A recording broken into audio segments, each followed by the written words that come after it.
Let us go towards the second capsule on the time value of introduction part, time value of money. तो एक बार आपको ये समझ गया कि वेल्थ मैक्सिमाइज करना है हमें, our focus is entirely on maximisation of wealth. वो कैलकुलेशंस करने के लिए, वैल्यूएशन करने के लिए आपको टाइम वैल्यू ऑफ मनी के टूल्स लगने वाले हैं। जो टूल्स तुमने फाउंडेशन में भी सीखे थे, इंटर में भी सीखे हैं और फाइनल में भी लगने वाले हैं। तो ये आपको लगता है बहुत बेसिक फॉर्मूलाज है, फॉर्मूलाज में बहुत क्विकली रन अप करूंगा, बट जो क्वेश्चंस आएंगे ना तब आपको एप्लीकेशन करते आना चाहिए। If you do not understand this basics of FM, बच्चों वैल्यूएशन वाला चैप्टर आपके लिए नाइटमेयर होगा। चैप्टर्स में जो क्वेश्चंस आते हैं वो स्टीरियोटाइप क्वेश्चंस नहीं है। क्वेश्चंस में institute over a period of time बहुत सारा वैरायटी ऐड करता है। तो let us learn. So value, money has a time value. A rupee received today is more valuable than a rupee receivable in the future. But money को value क्यों होता है? See, whenever you part away with the money, whenever you make an investment in a business or equity investment or real estate, wherever, यार आपने वो पैसा risk, you must at least earn a return equal to risk free rate. What government of India is offering. Risk free rate कहां पर होता है? This is risk free rate is on sovereign securities. Government of India is a sovereign government. हमारा सार्वभौमत्व बरकरार है। इतना भी कुछ हम हिंदू मुस्लिम्स पे कमेंट करें या कुवैत में कुछ हो जाए या बीजेपी वाले लोग कुछ कमेंट करें या हम कुछ भी करें, India is a sovereign country and will remain to be a sovereign country. Sovereign country मतलब क्या है? जो भी तुमने बॉन्ड्स इशू किए वहां पे डिफॉल्ट नहीं हुआ है या होने का चांस नहीं है। It is backed by the government backing. जो भी गवर्नमेंट सिक्योरिटी होती है, it is backed by governments approval, right? तो it is issued by Reserve Bank of India. If tomorrow the situation comes, government will pay for it. तो risk free rate is offered on government securities. But जब आप investment करते हो, you will expect return equal to what? Risk free rate plus what? Certain risk premium. अब वो risk premium जो है that will vary from investor to investor, और even for the same investor it will change from investment to investment due to different risk perception. मैं एक investor हूं, Tata Motors में जब मैं पैसा लगाना चाहता हूं और जब मैं दिलीप बिल्डकॉन में पैसा लगाना चाहता हूं, रिस्क लेवल्स अलग अलग है। दिलीप बिल्डकॉन एक हाईवे मेकर है, वोलेटाइल बिजनेस है। टाटा मोटर मुझे लगता है ग्रोइंग बिजनेस है, ईवी स्पेस में जा रहा है। तो इन्वेस्टर का जो रिस्क परसेप्शन है वो अलग हो सकता है, राइट? सो या आप जब रिलायंस में पैसा लगाते हो, आपको मालूम है कॉर्पोरेट गवर्नेंस थोड़ा कंपैरेटिव नहीं बहुत अच्छा होगा in comparison to when it comes to Adani group of companies. You never know what kind of share holders are there in Adani group of companies. Their entire bet is on ensuring lower free float market capitalisation. Free float ही कम रखो और जो थोड़े बचे हुए share जो market में आते हैं उनको भगाते रहो। देखना अंबुजा सीमेंट के साथ क्या होता है यहां से आगे, जब once Adani takes it over. Mark my words and meet me after 4 years and see Ambuja Cement. In case you know, there is an open offer going by Adani Group for Ambuja Cement. This is not an investment recommendation at all. Statutory disclaimer. I'm just trying to explain the concept. Adani is great. It's very good. They are a fantastic group of companies. So risk-free rate plus what? Risk premium. तो you expect certain risk premium. तब जब मैं रिलायंस में पैसा लगा रहा हूं और मैं जब अदानी ग्रुप में पैसा लगा रहा हूं, मुझे रिलायंस में रिस्क कम दिखती है, अदानी में मुझे रिस्क ज्यादा दिखती है। That is my problem. But somebody who is extreme fan of the prime minister, he might find lesser risk while investing in our country. He might find, it's subjective ना, you can not change the bias of a human. So risk premium will vary. हम risk premium calculate कैसे करेंगे, उसके कुछ methods आपने inter में सीखे थे। अगर आपको याद होगा CAPM method, capital asset pricing model, उसमें रिस्क प्रीमियम आपने कैलकुलेट किया था। अगर आपको याद होगा, risk premium was beta into RM minus RF। ये इंट्रोडक्शन में नहीं है, ये सिर्फ अभी फॉर्मूला है, याद रखो। इस CAPM को हमें पूरा प्रॉपरली लर्न करना पड़ेगा। इंटर में भी मैंने पक्का एक्सप्लेन किया रहेगा, वो कितना समझा था उस टाइम पे मालूम नहीं मुझे। तो we have to work out a beta factor, rate of return on the market and what, risk free rate, तो रिस्क प्रीमियम हम कैलकुलेट करेंगे. You must expect return at least equal to risk free rate plus what, risk premium. अब risk premium constant रहता नहीं है, वो fluctuate होता रहता है. रिस्क फ्री रेट भी कांस्टेंट नहीं रहता. क्यों? Risk free rate depends on inflation rate. अगर इन्फ्लेशन बढ़ गया तो रिस्क फ्री रेट क्या होता है? बढ़ेगा. Risk rate will go up. Inflation is something which keeps on changing. Like United States, Joe Biden, Janet Yellen, then your Jerome Powell, all these people were saying, no, inflation is transitory. It is not going to last longer. वो Biden के noise में अगर आपने सुना होगा, like let me, एक बहुत खतरनाक वीडियो बाइडन ने पिछले 5-6 महीने में ऐसे बंदर जैसा मतलब ट्रांजिटरी लगा के रखी पूरी दुनिया की. क्यों? कोविड के अंदर इन्होंने जो फेड ने जो प्रॉब्लम इन्फ्लेशन का है, this problem is basically because of the Fed's wrong policies. They kept on printing the money, they kept on pushing the money just to ensure that we are Democrats, and the president is sometimes keeps on confusing. If you know the Biden's memory, if you have watched. So, let me share. So Biden kept on saying for last 5-6 months, just 5-6 months ago, inflation is transitory. Whatever US is right now sitting on a time bomb. The problem that Paul Volcker had faced, and I don't know how many of you know Paul Volcker. The US, last time US ने जो inflation देखा 1980s के अंदर था, तब ये US का मतलब फेड का चेयर था, बहुत खतरनाक बंदा था. मतलब उसके इन्फ्लेशन को टैकल करना आसान नहीं होता है, बट 1980s के अंदर जो इन्फ्लेशन यूएस ने देखा था, वो इन्फ्लेशन अभी हम देख रहे हैं. And Biden was saying, this putting back inflation will just, it's transitory. Next few months, this inflation will be over. I'll show you. Republican लोगों ने उसका पूरा वीडियो, मतलब उसमें रिपब्लिकन कुछ नहीं है. आई एम नॉट रिपब्लिकन और Democrat, we are in India here. One of my friend was talking so much on US elections and tweeting Arun Giri करके है. उसको फाइनली वो बाइडन आ गया, यस बाइडन, यो बाइडन किया. उस नीचे एक बंदे ने चैट किया, Arun please remember you are in Pune municipal corporation. So ऐसा होता है. तो let me just retweet this video.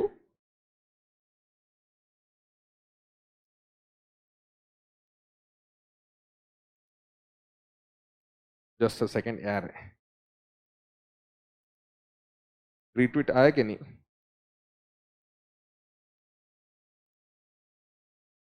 इधर गया. तो एक वीडियो है बाइडन का वीडियो, यहाँ पर एप्पल टीवी से वो ऑडियो जाता नहीं है, that's why I can't show you. Watch this video, then you'll understand कि how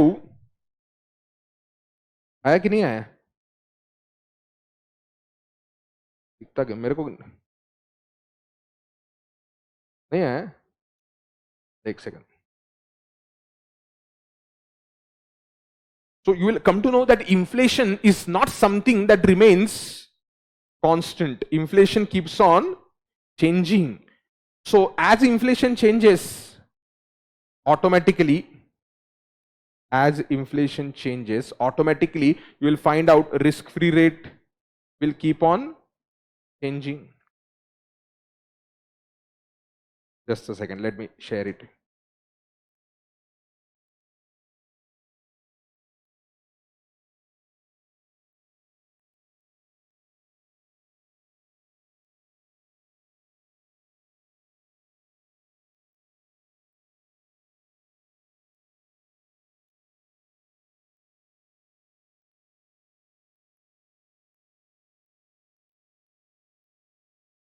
क्यों नहीं आ रहा है यार?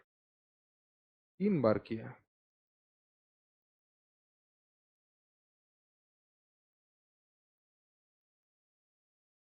अभी आएगा शायद.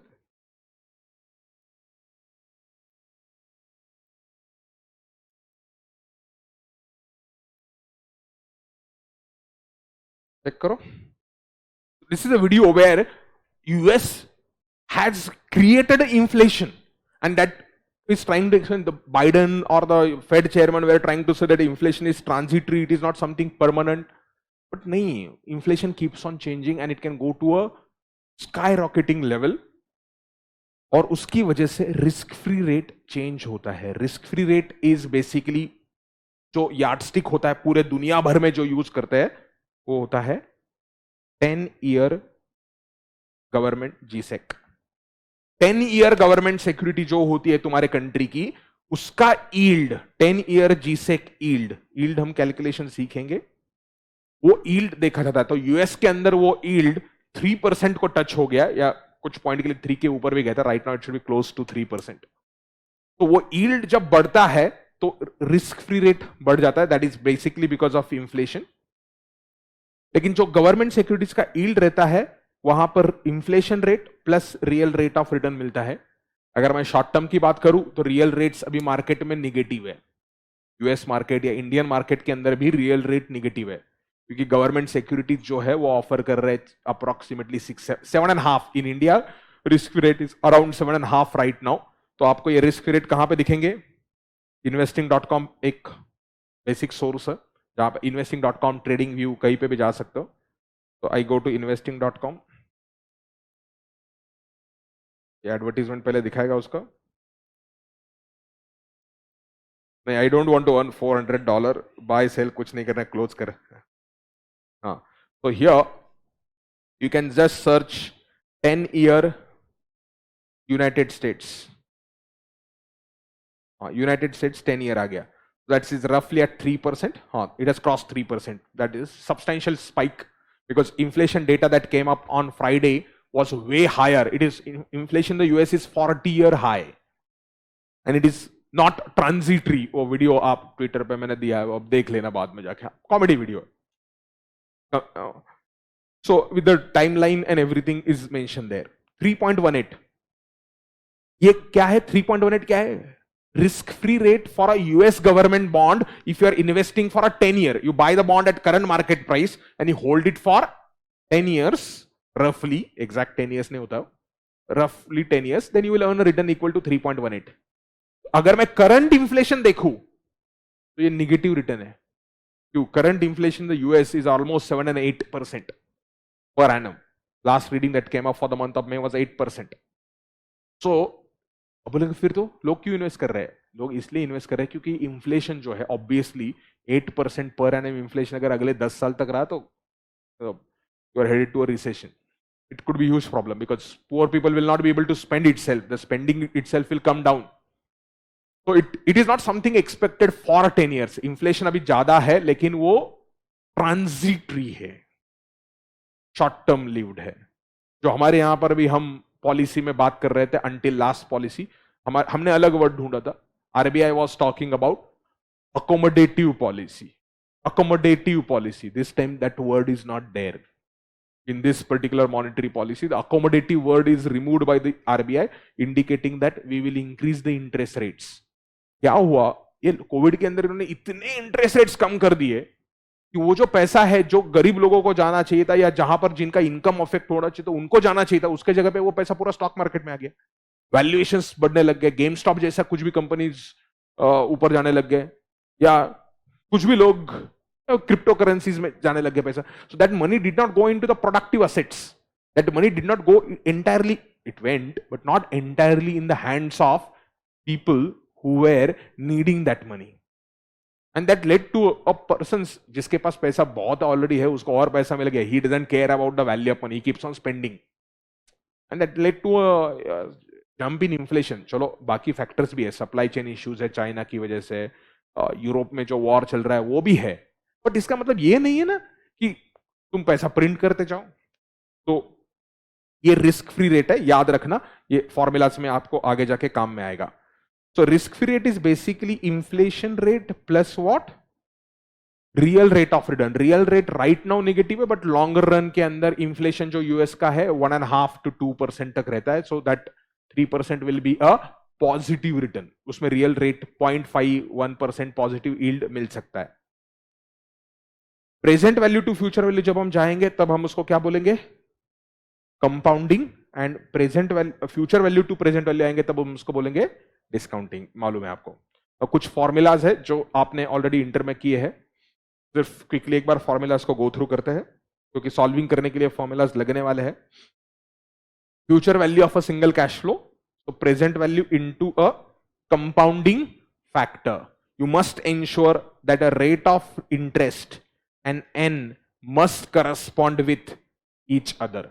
That is to say, if rate of return is per annum, n should be number of years. If r is per quarter, n should be number of quarters. तो अगर कंपाउंडिंग क्वार्टरली किया है तो I will divide r by what? m. m is number of times compounding is done in 1 year. r is your annual rate. r is your annual rate. तो अगर मैं साल में 4 बार कंपाउंडिंग कर रहा हूं तो I will divide that by what? 4 and multiplied by n is number of years and m is number of times compounding is done in 1 year. How many times you are doing compounding in 1 year? That is compounding factor. Compounding factor must be always greater than 1. What does it tell you? Value of 1 rupee in future is told to you by whom? Compounding factor. उसी से ही आता है present value of a single cash flow. So present value is equal to future value into this, which is known as what? Discounting factor.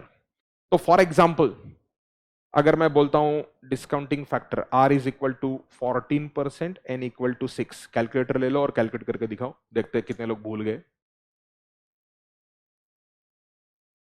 कुछ लोग भूल चुके होंगे calculator पे भी, घर सोच रहा है क्या करने का ना, भूल गए ना, बेशरम कहीं के। How many have forgotten? Actually, raise your hand. Honestly, भूल चुके सर। Let me.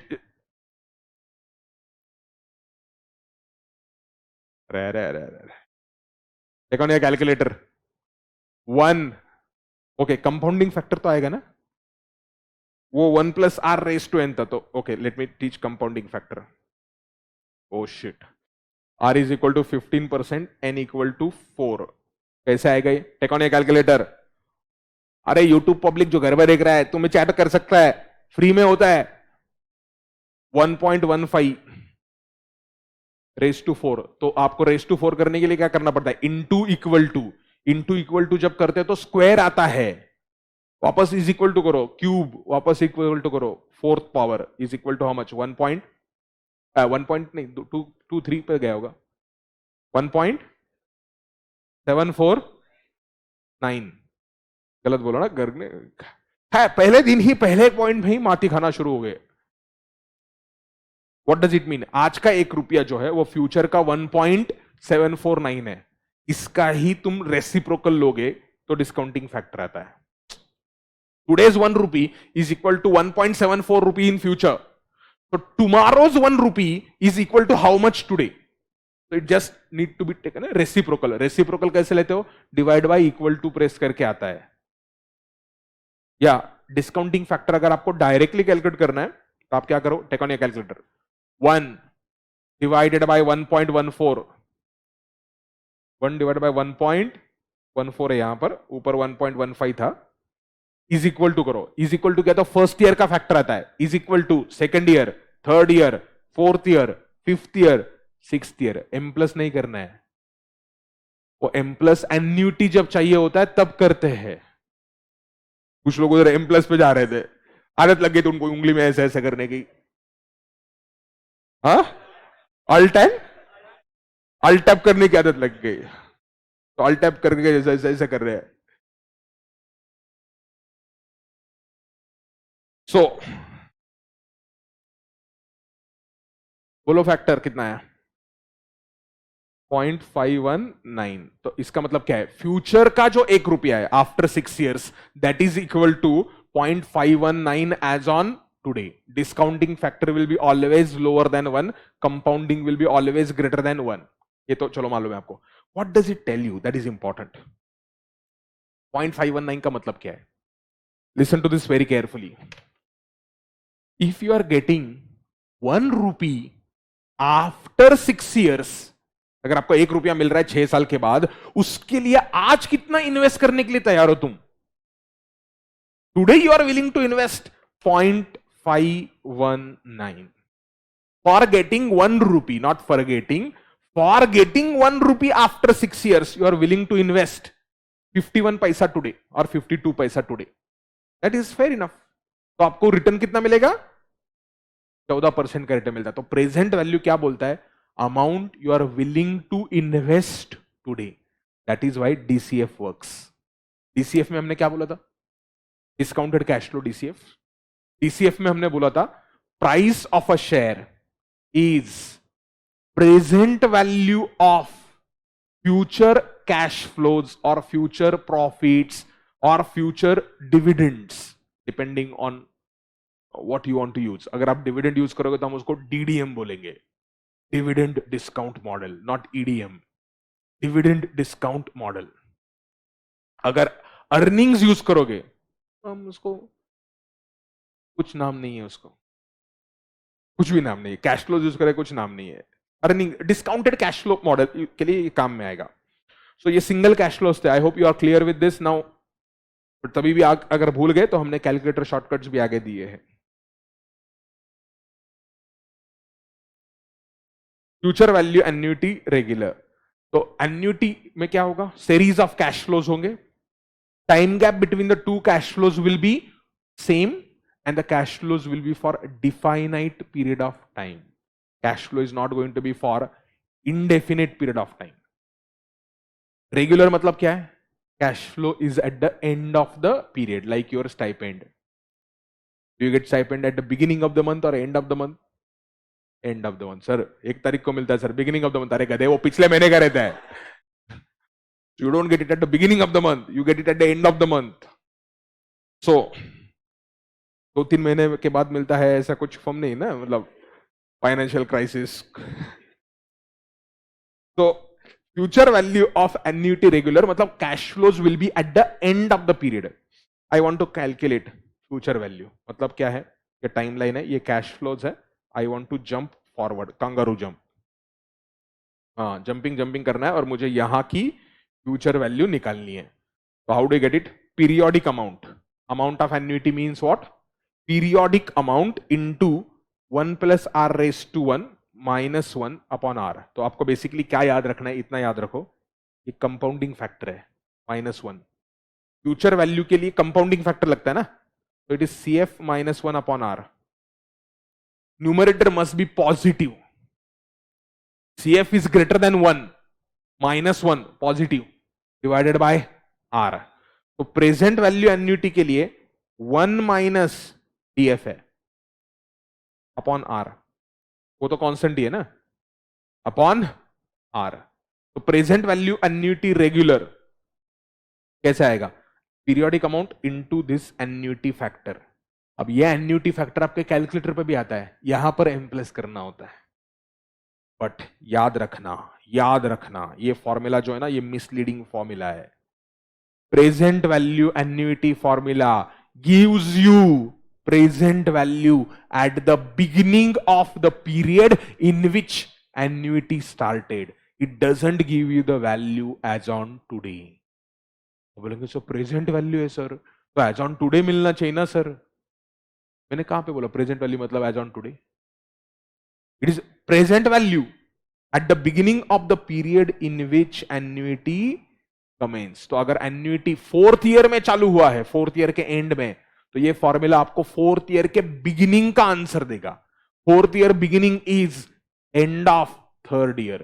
तो आपको जब एन्युटी जब शुरू होता है ना, कैलकुलेटर पे अगर आप करोगे तो remember when you do M plus, for example देखो PVAF present value annuity factor where R is equal to 12% और N मैं बोलता हूं 4 to 7। N 4 to 7 का मतलब क्या होता है? 4th year, 5th year, 6th year, 7th year, 4 साल आपको पैसा मिलेगा। बच्चा क्या करता है? N इक्वल टू 4 लेता है। 1 divided by 1.12 is equal to M plus is equal to M plus 4 बार करता है। मर गया रे तू। क्यों? ये एन्युटी कब से शुरू हुआ?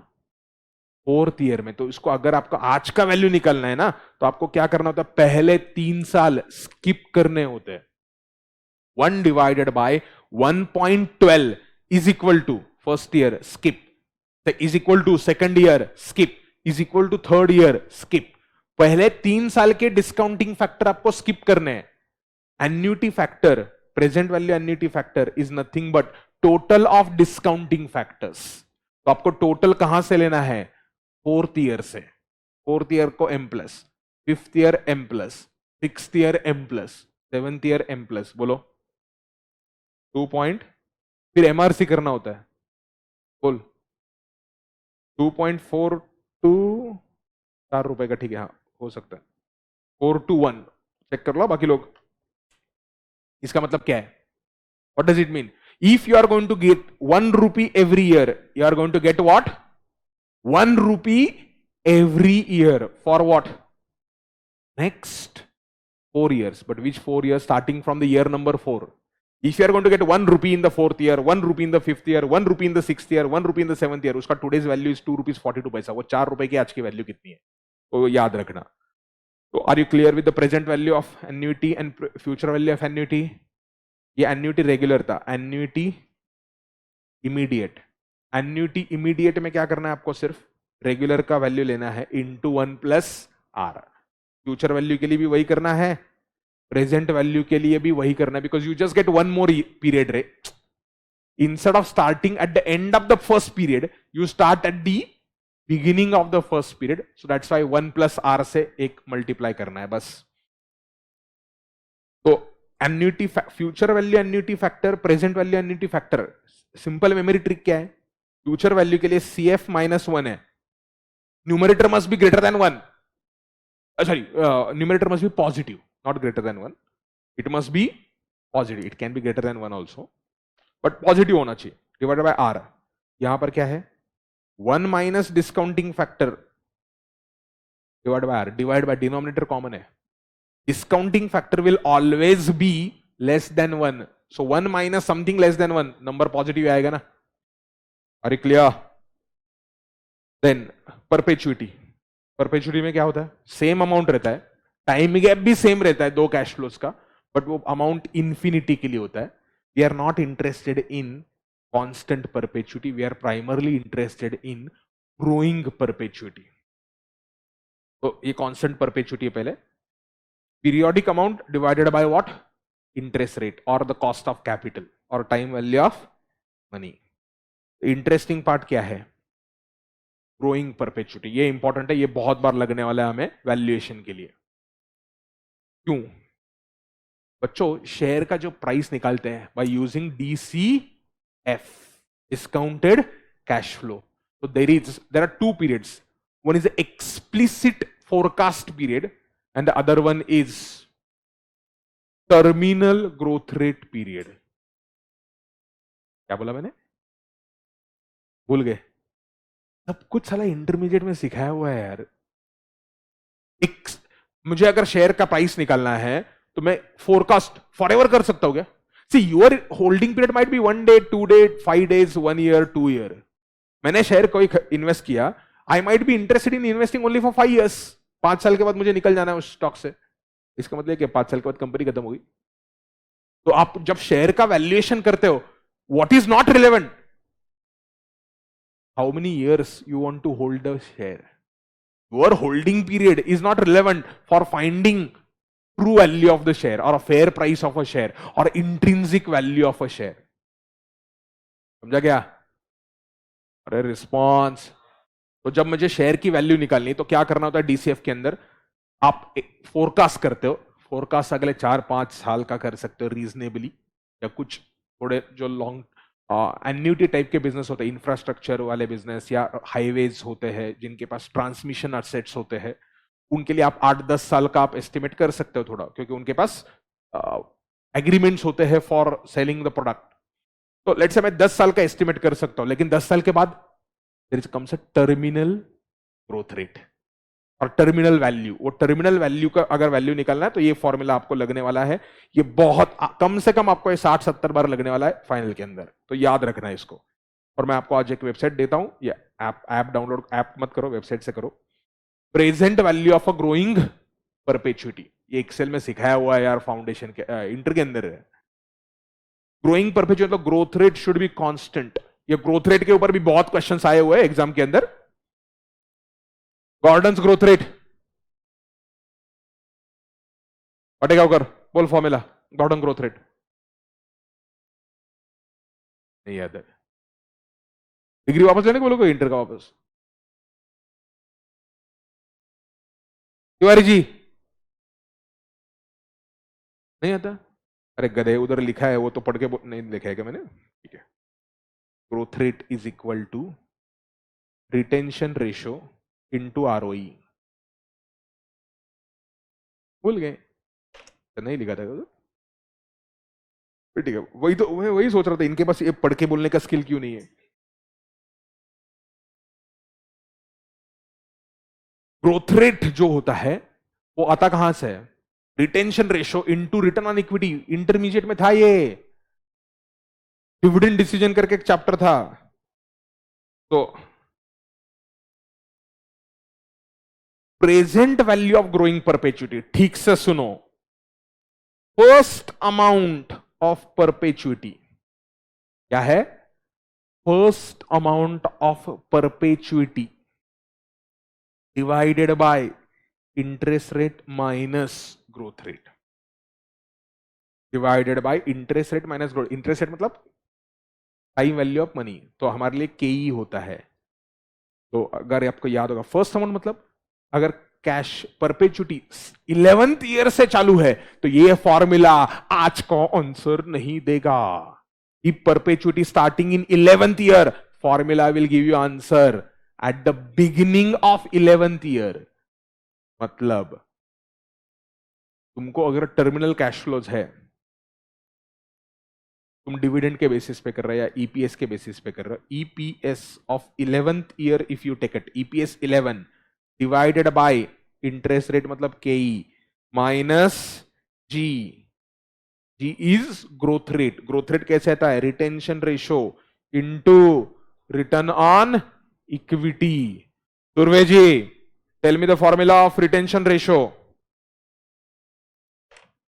Late me see whether you are retained retention ratio और नॉट। डिविडेंड यील्ड, पहले क्या बोला था? Earnings minus dividend is retention ratio, that is reserves and surplus का ट्रांसफर। रेशो है तो आपको परसेंटेज में एक्सप्रेस करना पड़ेगा। Retention ratio is amount transfer to reserves divided by profits earn by the company. Earnings minus dividend किया तो क्या आएगा रे? रिजर्व्स का अमाउंट आएगा। अमाउंट नहीं चाहिए हमें, रेशो चाहिए। तो अगर मैंने 100 रुपए का प्रॉफिट कमाया तो 100 रुपए में से कितना रिजर्व्स एंड सरप्लस को गया, या 100% minus dividend pay out ratio is equal to retention ratio. बहुत सारा कंपनीज नहीं, ये तो मैंडेटरी है अभी, डिविडेंड पॉलिसी उनको कंपल्सरीली देना पड़ता है एनुअल रिपोर्ट के अंदर। आज का आपका होमवर्क लिख के रखना, हर रोज डिविडेंड पॉलिसी पढ़ना है कंपनी का। Companies do give, they have, listed companies have to give dividend policy. अगर लिस्टेड कंपनी का ऑडिट कर रहे हैं तो तुम्हारे कंपनी का देखो डिविडेंड पॉलिसी दिखाएगा नहीं। Quite possible it is not written because your boss does not know amendment. What possible, अगर तुम्हारे फॉर्म में अगर लिस्टेड कंपनी ना, तो उसका तुम क्या करो, एनुअल रिपोर्ट अगर निकाल के देखो डिविडेंड पॉलिसी कहीं डिस्क्लोज किया है क्या। You could happen, tell me tomorrow sir हमारे फर्म में ऐसा एक, नाम मत बोलना, सिर्फ फर्म का नाम मत बोलना, कंपनी का नाम मत बोलना। कुड हैपन कि डिविडेंड पॉलिसी उन्होंने डिस्क्लोज ही नहीं किया। एनुअल रिपोर्ट के अंदर डिस्क्लोज करना होता है या वेबसाइट पे डिस्क्लोज करके उसका लिंक एनुअल रिपोर्ट में टाइप कर सकते हो। तो 100% minus dividend pay out ratio is equal to what? Retention ratio, है ना Dhruvan? ROE, return on equity. साले इधर बॉल रखा है मारने के लिए। आरओई रिटर्न ऑन इक्विटी मतलब फुल फॉर्म पूछा तेरे को? बाकरवड़ी बोल आरओई का formula. Date ROE, dividend upon price of a share. Useless, dividend upon price of a share. Return on equity is equal to dividend upon price of a share. Earnings per share divided by price of a share. देर इधर useless. इसने जो पहले बोला था ये था dividend yield, उसके बाद उसने जो इंप्रोवाइज करने की कोशिश की वो थी अर्निंग्स यील्ड, जो दोनों गलत है। क्या? PAT divided by equity share capital. दे इधर, दे दे दे दे PAT divided by equity share capital. Final में आने के बाद, ऑडिट करने के बाद भी ये ससुरे को रिजर्व्स एंड सरप्लस मालूम नहीं अभी तक। Equity share capital, ROE is equal to, इसलिए बेसिक्स ऑफ एफएम जरूरी है। It is earnings available to equity share holder, not PAT, क्योंकि पैट में से प्रेफरेंस डिविडेंड माइनस करना होता है अगर रहे तो। PAT minus preference dividend divided by return on equity is calculated with reference to book value, not with reference to market price. So divided by equity share capital plus reserves and surplus. तो अगर आप market price से निकालते हो तो क्या होता है, आपको अर्निंग्स यील्ड मिलेगा। हमें अर्निंग्स यील्ड नहीं चाहिए, हमें क्या चाहिए, रिटर्न ऑन इक्विटी चाहिए। कुछ समझा गया? तो ROE is EAES divided by amount of equity. तो ग्रोथ रेट आपका ऐसा आएगा। तो ये जो फॉर्मूला है ये आपको प्राइस कब का देगा रे, P10 देगा ये। This is price at the end of 10th year is equal to EPS 11 divided by KE minus G। Growth rate आप ऐसा निकाल सकते हो ऐसे। ये जरूरी नहीं है कि ग्रोथ रेट ऐसा ही करना चाहिए। You can look at the past and calculate the growth rate, but it's up to you. तो ये इसको आपने कहा था D/P plus G approach foundation inter में, Parle G with WhatsApp DP with Parle G. So D/P approach, E/P approach, जो भी approach use करना है वो यूज करना है, but this formula gives you present value at the beginning of the period in which and perpetuity started. Your first homework for today, जो आपको Excel के अंदर सॉल्व करना है, नॉट यूजिंग दिस फॉर्मूला, लिखाओ। देखिए बेसिक फॉर्मूला है, you have to use Excel, calculate EPS of ABC Limited is rupees 35.8 per share। पर share का बोलने की जरूरत नहीं, EPS ही है at present. EPS of ABC Limited is 35.8 at present. समझा गया?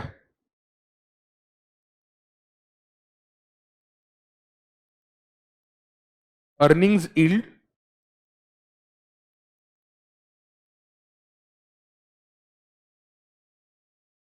is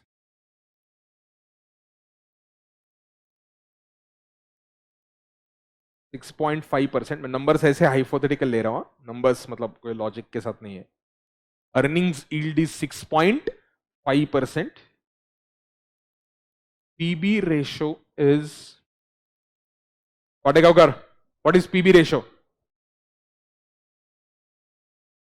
क्या बोला? बोलना।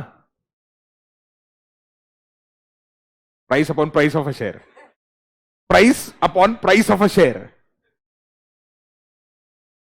Price upon book value. पहले जो बोला था वो सही था, मैंने सिर्फ थोड़ा आवाज बढ़ाया, वो डर गया।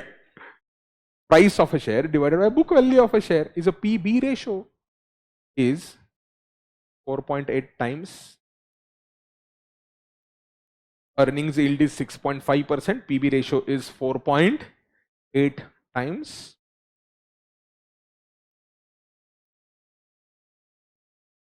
Growth rate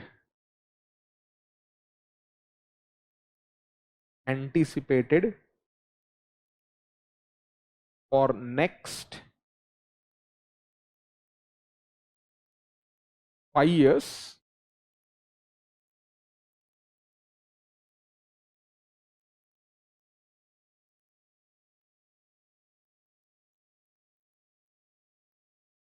is to be taken from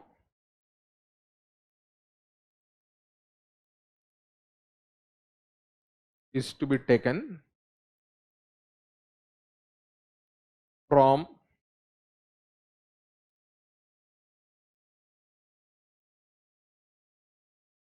about data, terminal growth rate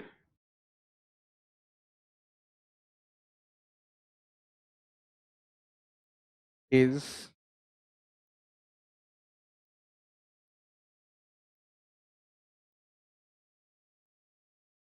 terminal growth rate is 11% per 11% per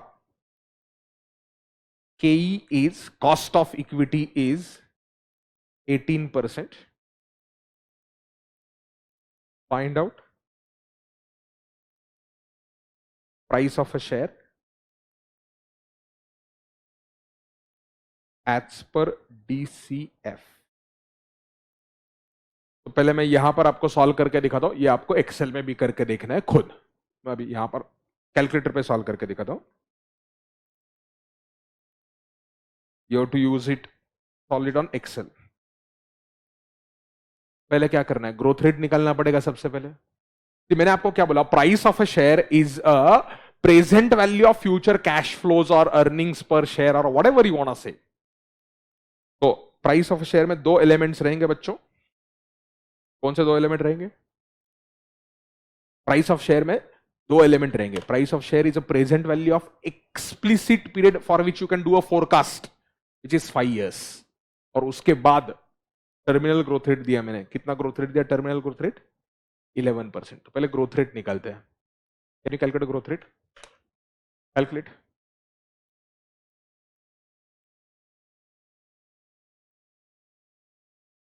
late me see, retention ratio नहीं दिया क्या मैंने?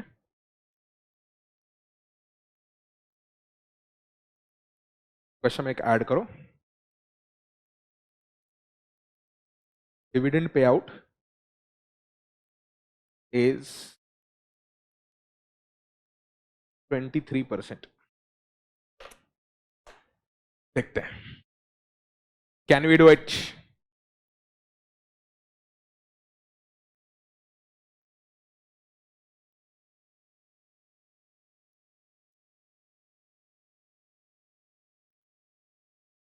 Late me see, even if you go wrong it's okay यार। मैं चिल्लाता हूं तुमको, it's okay, तुमको आदत हो गई अब तक।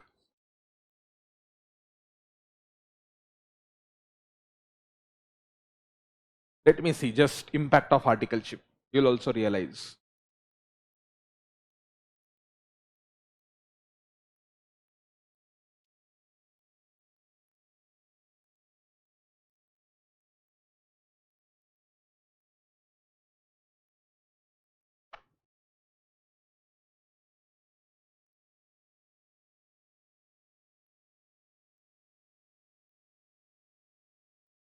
Yes.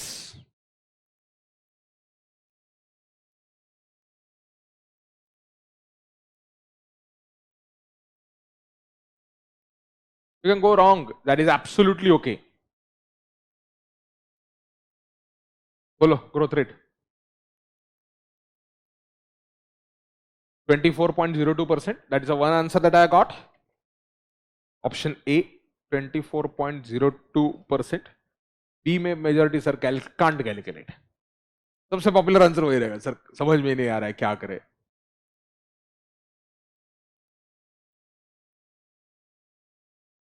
Ji Dhruvan ji, answer can't calculate.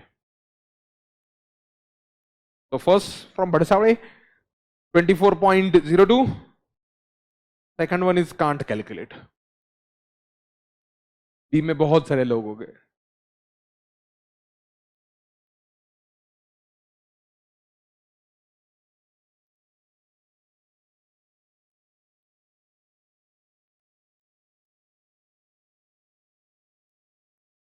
अते जी आंसर 5.005 ना 8.05 चालू हो गए। और कोई आंसर? नो शुरू है 13.86। क्या पब्लिक है यार, सच में तुम बदल नहीं गए हो यार।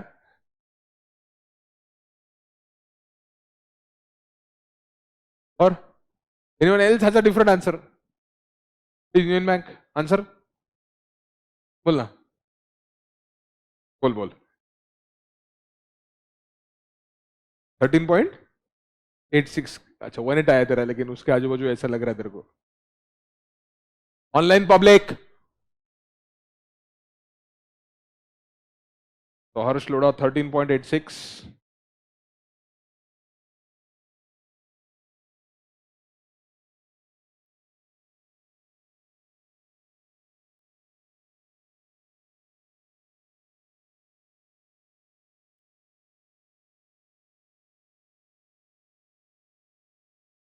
इनफ, लेट अस सी। तो अर्निंग्स यील्ड कैसे आता है बच्चों? Earnings yield is basically EPS as a percentage of market price. So EPS upon market price is earnings yield. कितना दिया मैंने क्वेश्चन में? 6.5%. That is 0.0650. 6.5 is not 0.65. 6.5% is 0.0650. EPS मेरे पास है 35.80. तो मुझे यहां से क्या मिलेगा? मार्केट प्राइस मिलेगा इस फॉर्मूला से। तो बोलो मार्केट प्राइस कितना है? कितना? 550.769, that is 77, that is okay, rounding off is okay. 550.77 rupees is my market price of a share। ठीक है, अब price to book value ratio दिया है, PB is price per share upon book value per share. So PB ratio is given to be 4.80 time. You know price per share. Can you calculate book value? Book value per share. Book value per share is what? Assets minus liability. Certificate दिया होगा तुमने office में अब तक कोई book value per share का, income tax के लिए या बाकी पर्पजेस के लिए। Rule 11 UA, who has given a certificate? 11 UA certificate. How many know 11 UA? देखो आज का होमवर्क 11 UA। ऑफिस में जाके पूछने का, partner what is 11 UA? 11 UA पढ़ने का सर्टिफिकेट क्या होता है? तो बुक वैल्यू पर शेयर क्या है? Book value per share is equal to 114.74। ये book value of a share है। आप ROE कैसे निकालते हो? ROE आप बोलोगे सर वो तुमने ROE के लिए पूरा प्रॉफिट लिखा था, divided by sir divided by amount of equity. Sir तुमने दिया ही नहीं ना सर। अरे गधे, पर शेयर मालूम है ना तुमको? See you can take earnings available to equity share holder divided by what? Amount of equity divide by के ही कर रहा है। अच्छा पहली बार टाइम पे आया तिवारी तू। इसी चीज को ये divided by number of shares करो। मैथमेटिक्स में अगर न्यूमरेटर को भी एक नंबर लगाया और डिनोमिनेटर को भी एक नंबर लगाया तो आंसर वही रहता है। अमाउंट ऑफ इक्विटी मतलब बुक वैल्यू रहता है। It is as per books of accounts. क्या आता है रे? EAS divide by N is what? EPS। EAS is earnings available to equity share holders. Earnings available to equity share holders का मतलब क्या होता है? PAT minus preference dividend. सब कुछ भूल गए तुम लोग। Divide by amount of equity. Amount of equity कैसा था? Assets minus liabilities. और equity share capital plus reserves and surplus. Reserves and surplus ही भूल गए बेशरम कहेगा। Amount of equity divided by N is what? Book value per share. आपके पास EPS है, कितना EPS? 35.8।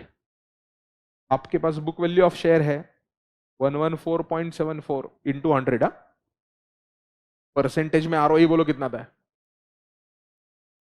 31.20।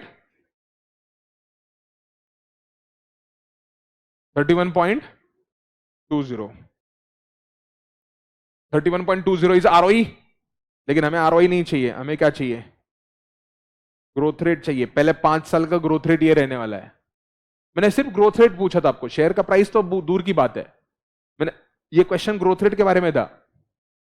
Growth rate is equal to ROE into retention ratio, ये डिविडेंड डिसीजन चैप्टर में था, फाउंडेशन इंटर के। ROE is 31.2% into retention ratio कितना है तुम्हारा, retention ratio is point, dividend pay out ratio कितना दिया मैंने, 23 डिविडेंड पे आउट है, मतलब retention is 0.77, 31.2 into 0.77 is equal to 24.024। This is growth rate. देखो अपना पब्लिक 5%, 8%, 13.86%, क्या क्या इनोवेशन कर लिए तुमने। कितने लोगों को करेक्ट आया तेरे, 1 2 3 4 5, गुड। अगर ये करेक्ट आया तो फिर बात आसान है। ग्रोथ रेट आ गया तुमको, this is a growth rate based on the this thing, Arohi, Arohi नहीं है, आरओई है, आरोही इसको। Growth rate is 24.02%। एक बार ग्रोथ रेट आ गया तो काम आसान है। Price of a share, price of a share is equal to present value for of EPS for year 1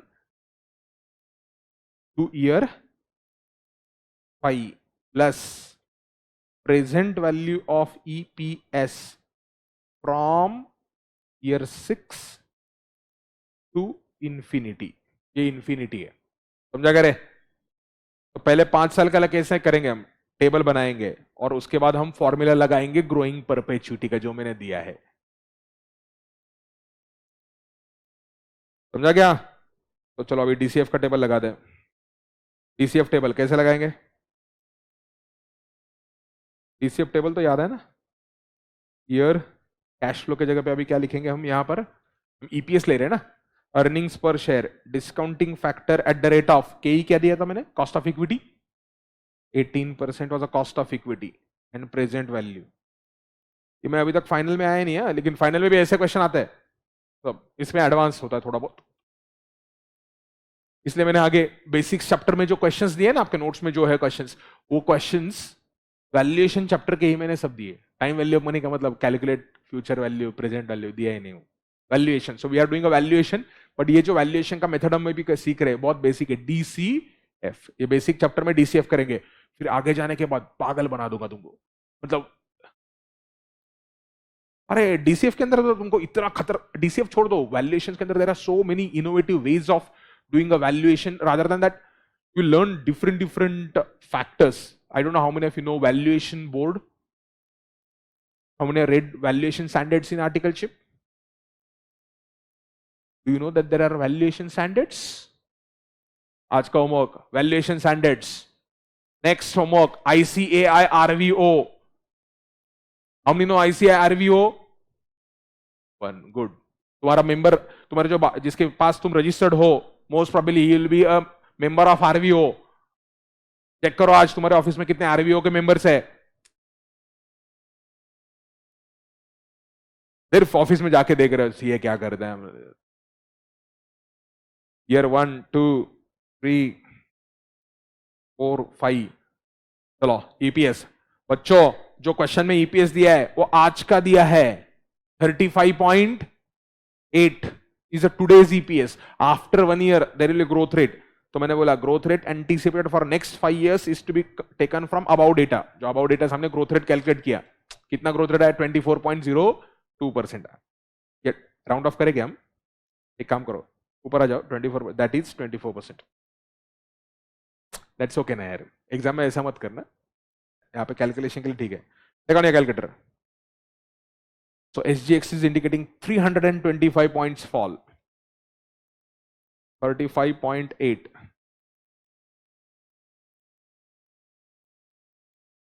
into 1 point कितना था, 24, ये फर्स्ट ईयर का आपका ईपीएस आएगा। बोलो फर्स्ट ईयर का EPS 44.392। Next take on your calculator, 44.392 into 1.24, next year का EPS 55.04 plus 24%, plus भी कर सकते हो, इंटू नहीं करना है तो 68.25। I hope you have taken a new notebook. 8-10 notebook लगेंगे आपको। 84.63 plus 104.94। I hope this numbers are correct. अब आपको इसको डिस्काउंटिंग करना है। क्या रेट पे डिस्काउंटिंग करना है? 18%। लॉजिकली बच्चों ये याद रखना, एक सिंपल थंब रूल बोलता हूं, लॉन्ग रन के अंदर एक K E must be higher than growth rate. क्यों? अगर business is growing at a higher rate, risk is even more. बोलेंगे है ऐसे कैसे? Zomato is growing at a very high rate. Risk is very high in investing in Zomato as compared to Jubilant Foods. If I had to take you from a same sector, क्यों? Initial stages पे तुम बहुत ज्यादा rate पे growth कर सकते हो, agreed, but risk भी उतना ज्यादा रहता है ना कि कर ग्रोथ रेट अगर कम हो गया तो it's not a stabilize matured business. तो growth rate for a new startup FMCG could be very high, but risk is also very high ना, as compare to HUL, Hindustan Unilever. तो ये 5 साल का डेटा दिया है, इसलिए मैंने कई कम दिया है। That's okay. Take on a calculator 1 divide by 1.18। But long run में उसके बाद ग्रोथ रेट मैंने ग्रोथ रेट को मैंने स्लो डाउन किया। कितना ग्रोथ रेट किया है मैंने आगे जाके? 11% किया ना ग्रोथ रेट। इधर गया ग्रोथ रेट, उसके बाद 11% 6th ईयर ऑनवर्ड्स। चलो डिस्काउंटिंग फैक्टर लगाते जाओ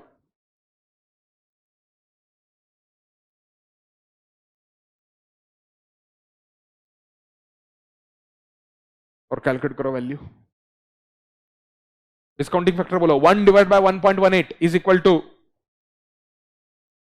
0.8, 4 डिजिट लेना, 8475। काश एक्सेल होता ना ऐसे खड़ा, control C control we.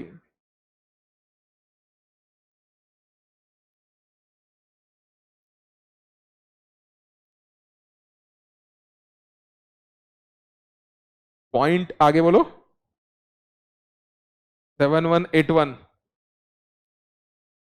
7181 60.5157 0.4371 point. अच्छा मैंने एक डबल लिखा क्या? ओके नहीं, एक ऊपर लिखा मैंने। हाँ चलो मल्टीप्लीकेशन मारो 208.17। हम DCF का कैलकुलेशन कर रहे हैं। आज मैंने जो होमवर्क लिख के दिया वो सब लिखे ना तुमने? आज ऑफिस में जाके सब चेक करने का, ऐसे भी काम नहीं तुमको कुछ। 208.17। अब उसके आगे present value of terminal cash flows.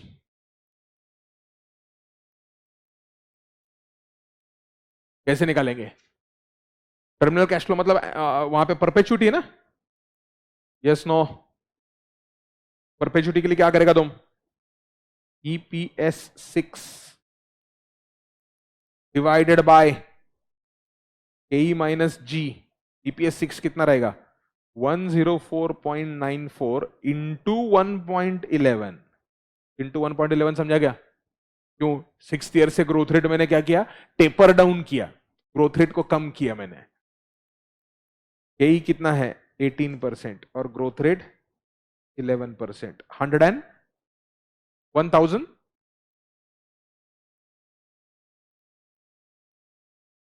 यार क्या लोग, कैलकुलेटर लेके आना पड़ेगा क्या मेरे को कल से? 1664.04 1664.04 समझा गया? But this is not the value as on today. This is present value at beginning of 6th year. तो उसको आज की तारीख में कन्वर्ट करना है. Present value of terminal cash flows. कैसे आएगा रे? 1664.04. ये आपका 5 साल के बाद का वैल्यू है. बिगिनिंग ऑफ 6th ईयर मतलब end of 5th year. End of 5th year का डिस्काउंटिंग फैक्टर आपके पास ऑलरेडी है 0.4371. 0.4371. बोलो आंसर. 727.35. 727.35. ये क्या है? प्रेजेंट वैल्यू है ये आज का. तो अब ऊपर आ जाओ.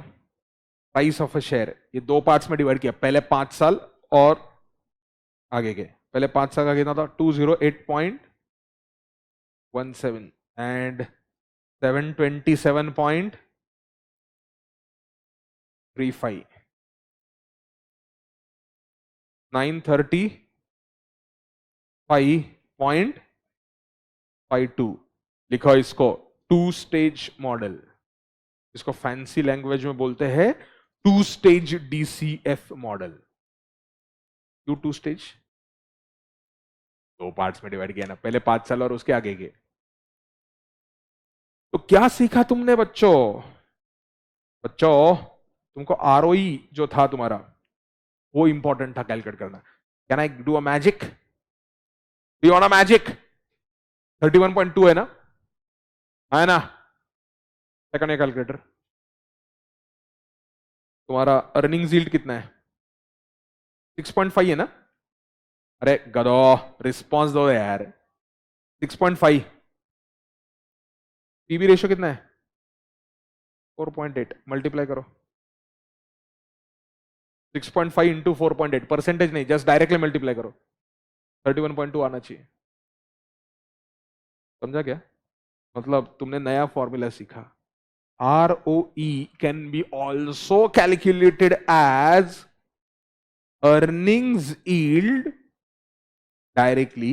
इतना सब टाइम पास करने का ला, लेकिन ये तुमको मालूम नहीं था इसलिए मेरे को डिटेल में एक्सप्लेन करना पड़ा. Into PB ratio. बच्चों earnings yield is with respect to market price. ROE is with reference to book value. आज का होमवर्क क्या लिखने का? यही सब मुझे एक्सेल में सॉल्व चाहिए. एक्सेल में DCF टेबल तुमको बना देना चाहिए. बट उसके पहले तुमको एक खतरनाक वेबसाइट बताता हूं जिसमें ये सब कैलकुलेशंस ऑलरेडी है. खतरनाक मतलब वेबसाइट इतना ग्रेट नहीं है, बट तुमको क्विक कैलकुलेशन चाहिए. इंट्रिंसिक वैल्यू बोलते हैं इसको. Fair price is also called the intrinsic value. Intrinsic value calculator. तो ये नहीं, ये वाला अच्छा है. इससे ये भी ठीक है, but better than this is ये जो आपको अभी से क्या ना मैंने, ये ट्रेड ब्रेन्स करके एक वेबसाइट है. आएगा. डाउनलोड ऐप कोई जरूरत नहीं है. नीचे कहीं ना कहीं तो लॉन्च ऐप होगा. Fair value calculator DCF basis पे है. लॉन्च फेयर वैल्यू कैलकुलेटर या DCF कैलकुलेटर कोई भी करो. लॉन्च पे क्लिक करने का. लॉन्च किया मैंने. ये छोड़ दो. अर्निंग्स पर शेयर कितना है तुम्हारा? 35.80. डिस्काउंट रेट क्या है? 18%. Predictable growth 24%. यार ये एडवर्टीजमेंट दिखाएगा. 24% and growth is there for how many years? 5 years. This is explicit period का डेटा मैंने डाल दिया. फिर टर्मिनल ग्रोथ कितना है? 11%. आ गया answer. 208 is a growth value and terminal value is 725. 934. अपना आंसर कितना था? 935 था. ठीक है. एक वो उसने परफेक्ट राउंडिंग ऑफ अपना हो गया. अब तुम एक्सेल में करके देखा यही आएगा.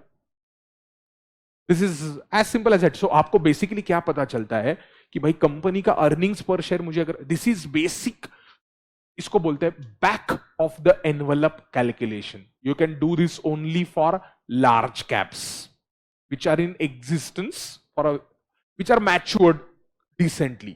तो इनका आप ग्रोथ रेट एस्टिमेट कर सकते हो, आप ईपीएस ले सकते हो, उनका ग्रोथ रेट आप एस्टिमेट कर सकते हो. If you can get a current EPS and a growth rate for the next few years and thereafter terminal growth rate.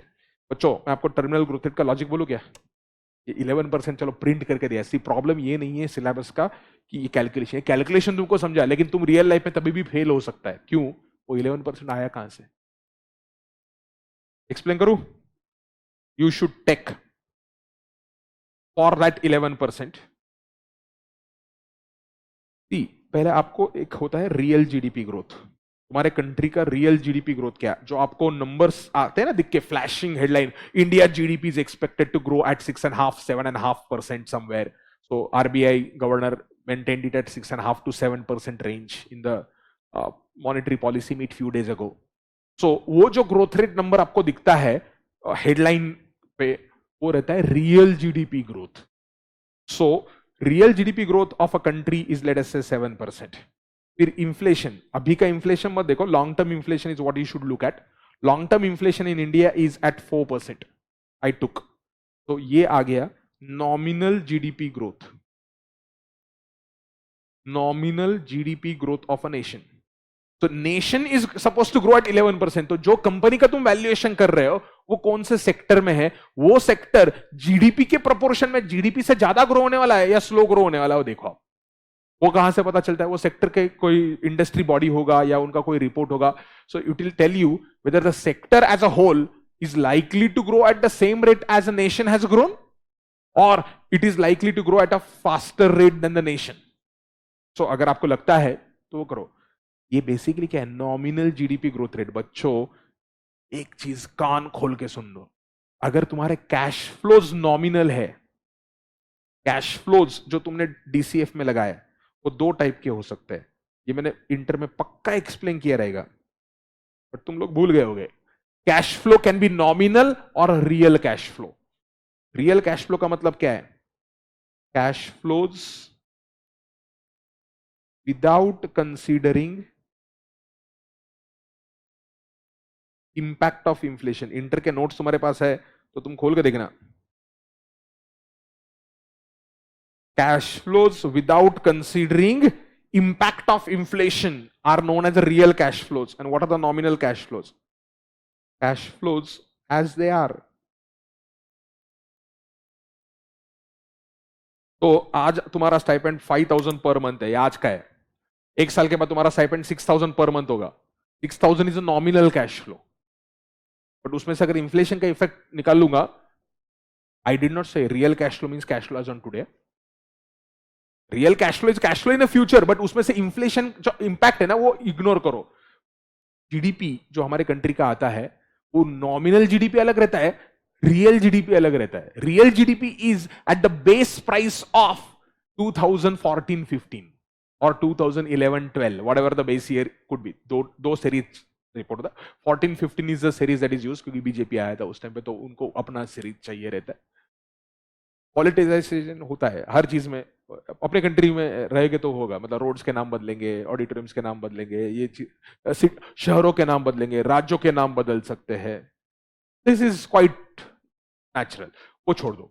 14-15 का बेस रेट जीडीपी का मैंने ले लिया, मतलब उस टाइम का मैंने क्वांटिटी ले लिया, और आज की तारीख में क्वांटिटी प्रोड्यूस क्या है वो जब मैं कंपेयर करता हूं क्वांटिटी, तो उसको बोलते हैं रियल जीडीपी ग्रोथ. लेकिन प्राइस का भी इंपैक्ट करते हो तो उसको बोलते हैं नॉमिनल जीडीपी ग्रोथ. तो वहां पर एक कंसेप्ट और होता है, जीडीपी डिफ्लेटर. नहीं लिखोगे नहीं ना, मतलब पढ़ोगे नहीं ना. जीडीपी डिफ्लेटर के बारे में पढ़ो. जीडीपी डिफ्लेटर यूज होता है नॉमिनल जीडीपी को रियल जीडीपी में कन्वर्ट करने के लिए, which is nothing but base number which is 100 के बाद इन्फ्लेशन का जो नंबर रहता है उससे कंपाउंडिंग किया जाता है, but year by year inflation अलग रहता है. तो 100 बेस लेवल पे सेट करते हैं उसको जीडीपी डिफ्लेटर को, प्लस हर साल का इन्फ्लेशन जो रहता है उसको कंपाउंडिंग किया जाता है. तो current GDP deflator could be 130, 134 whatever. तो कैश फ्लोज रियल और नॉमिनल हो सकते हैं. वैसे डिस्काउंट रेट जो होता है उसके भी दो बच्चे होते हैं, real discount rate and nominal discount rate. Nominal discount rate is including inflation. हम जो डिस्काउंट रेट लेते हैं ना बाय डिफॉल्ट वो नॉमिनली रहता है. क्यों? टाइम वैल्यू ऑफ मनी का मतलब क्या बोला था मैंने कैप्सूल 1 में? Time value of money was equal to risk free rate plus risk premium. Risk free rate was equal to, अरे बोलो, inflation rate plus real rate. उसमें इन्फ्लेशन रेट था तो मतलब हमारे टाइम वैल्यू ऑफ मनी में inflation rate included है. अगर इन्फ्लेशन रेट इंक्लूडेड है, this is rate including inflation. समझा गया? दिस इज रियल रेट का मतलब क्या है? Rate excluding inflation. Husband and wife must match with each other, otherwise Elon Musk happens or Johnny Depp happens. समझा? अब बोले ये क्यों बोला? Discount rate and the cash flows must correspond to each other. अगर कैश फ्लोज नॉमिनल है तो discount rate भी नॉमिनल लेना चाहिए.